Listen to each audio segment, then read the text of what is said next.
नमस्कार, माली समाचार हिंदी में आपका स्वागत है। मैं दिनेश माली। क्या लॉयर और एडवोकेट एक ही होते हैं?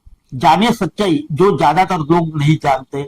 लॉयर और एडवोकेट एक जैसे शब्द अक्सर हमें सुनने को मिलते हैं।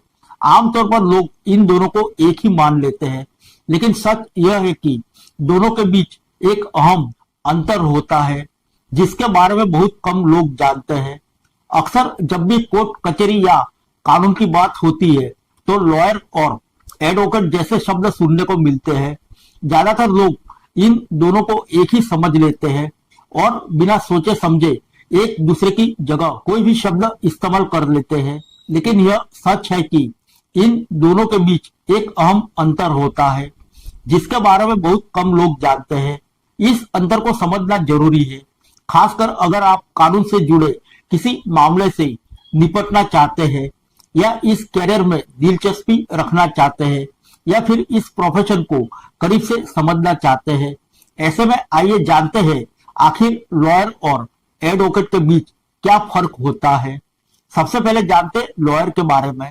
दरअसल लॉयर एक व्यापक शब्द है जिसका इस्तेमाल सभी लोगों के लिए किए जाता है जिन्होंने कानून की पढ़ाई की है, यानी जिसने एलएलबी की डिग्री हासिल कर ली वह लॉयर कहलाता है। इससे अलग अलग तरह के कानून पेशेवर शामिल होते हैं, जैसे सॉलिसिटर, अटॉर्नी या अन्य लीगल एक्सपर्ट। आइए जानते कौन होते हैं एडवोकेट। वही एडवोकेट एक खास भूमिका निभाने वाला व्यक्ति होता है।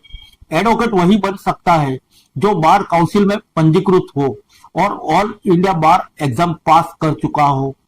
यही वजह है कि हर लॉयर एडवोकेट नहीं होता, लेकिन हर एडवोकेट पहले लॉयर जरूर होता है।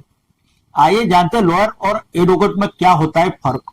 अगर इसे आसान भाषा में समझे तो लॉयर का काम मुख्य रूप से अपने क्लाइंट को कानूनी सलाह देना होता है। वह कानून की जानकारी रखता है, लेकिन उसे अदालत में केस लड़ने का अधिकार नहीं होता। दूसरी ओर एडवोकेट न सिर्फ कानूनी ज्ञान रखता है, बल्कि अदालत में अपने मुवक्किल की तरफ से खड़ा होकर उसकी पैरवी भी कर सकता है। वह केस की सुनवाई में भाग ले सकता है और न्याय दिलाने की प्रक्रिया में सक्रिय भूमिका निभाता है। फिर मिलेंगे अगले बुलेटिन में अन्य किसी खबर के साथ। तब तक के लिए इजाजत दीजिए।